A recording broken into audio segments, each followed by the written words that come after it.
Part 2 of the For Elise tutorial. Part we're going to be learning today sounds like this.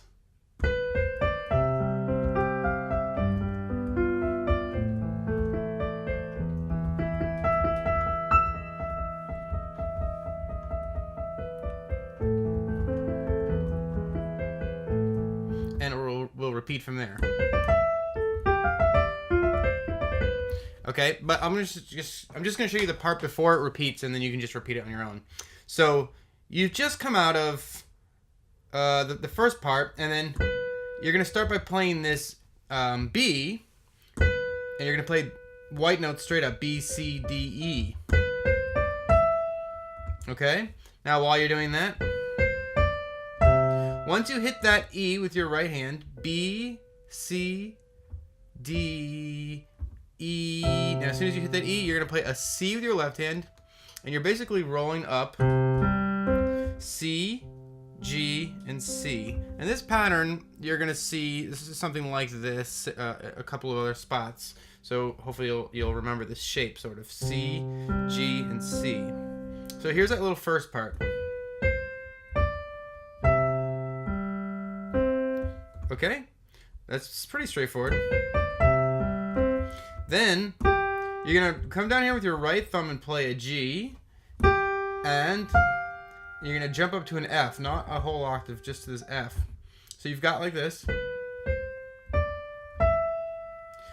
G, F, E, D. So what you really should see here is this G and then this group of 3 that starts with this F.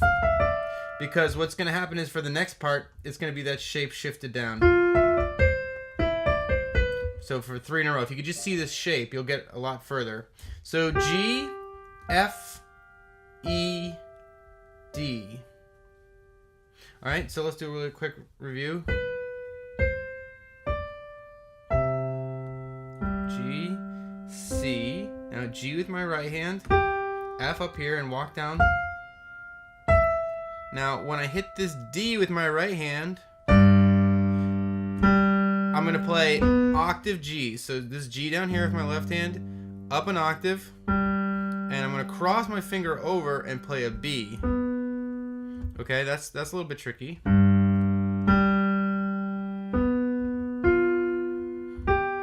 Okay, so we've got C, G, C, G in my right hand, F, walk down. When I hit this D, I'm playing G's, cross over,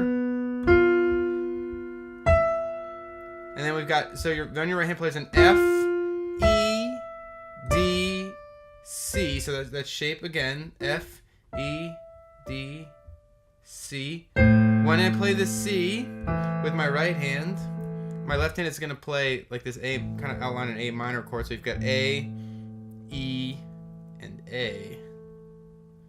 Okay? And then you're going to jump down here with your right hand and continue that pattern a little bit more. You're going to play an E, and then come up to a D. E, D, C, B. Alright? And once you hit this B, your left hand is going to play a low E, and we're going to talk about what happens after that, right after we review, because something a little bit different happens there. So, let's do a quick review.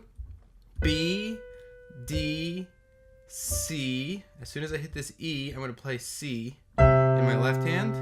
G, C. Come down here and grab a G. Up to the F and walk down to G's octaves jumping here.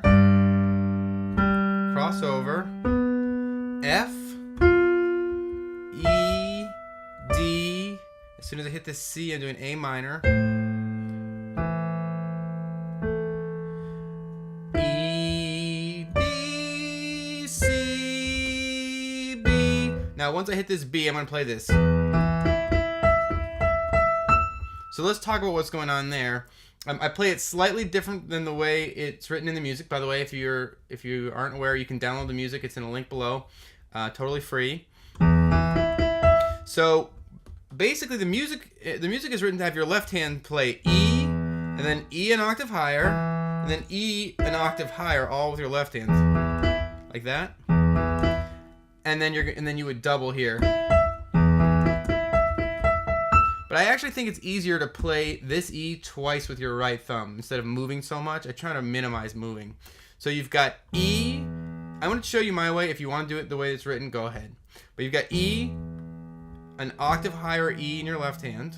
Then your right hand is going to play an E an octave higher twice. So watch. 1, 1, 2, and then up to this E with your right hand. So just the first 1, 2, 3, 4, 5 notes are like this. Okay? Now, after you do that, you're going to bring your left hand over and sort of put it over where your right hand was and double up with a left, right, you know, low E, high E. And so it's like this.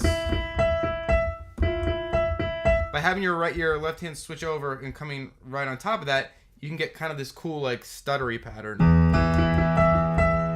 Okay, and as soon as your left hand comes over and plays that E, your right hand is already getting ready to play this E after your left thumb plays that high E.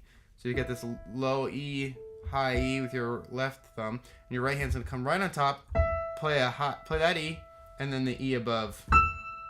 So watch, ready? Low E, I'll do it really slow.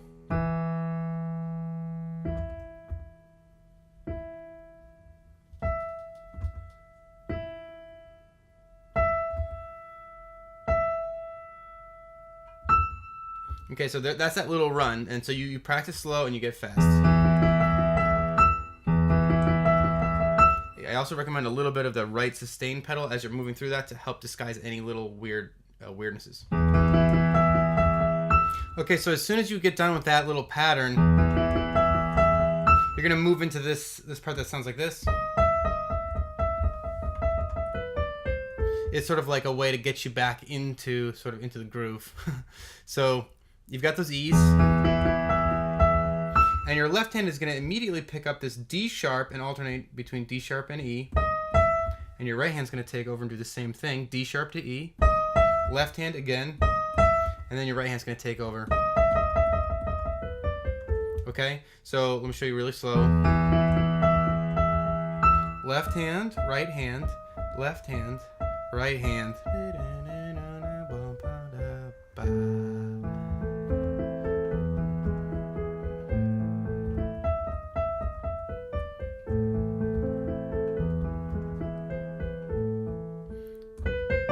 And then you repeat from there. So you'll see that you basically go right back into a part that should look pretty darn familiar if you've studied the first video in this tutorial. So if this is confusing, I recommend starting with the first one and making sure you get that part down, because we're recycling a part. But anyway, this D sharp to E, D sharp to E, D sharp to E, and then right hand takes over. And it does that for Elise pattern that you should probably know by now. And as soon as you hit this, you're going to start that pattern with your left hand. Just like in the first video.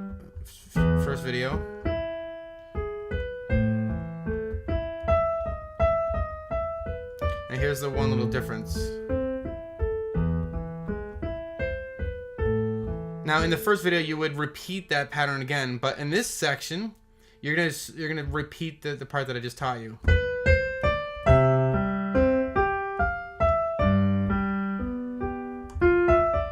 You see how I'm going from, instead of going back into another one of these like you do in the first section, that's how you repeat the first section. Second section has a slightly different repeat. So I'm going to show you a really quick review of what we just learned, and then you're going to have to go practice. So you've got this part. F, crossover,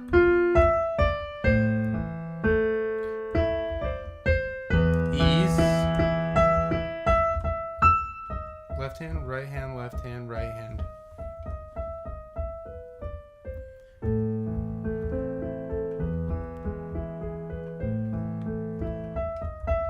Sort of a short repeat section here.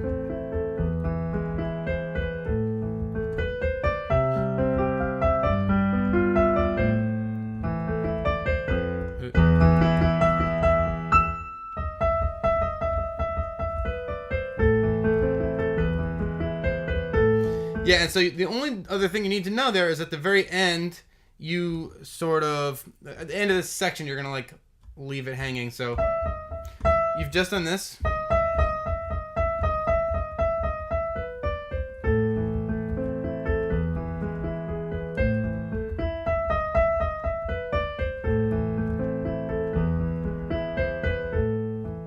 So you hear how I'm just sort of leaving it hanging there. That's because the next part that we're learning sort of jumps out of there. Okay, so that's the tutorial. Take your time and go slow. It takes a little bit of time to get used to this stuff. I really hope this helped you. Don't forget to like, comment, and subscribe, and I'll see you later for tutorial number 3.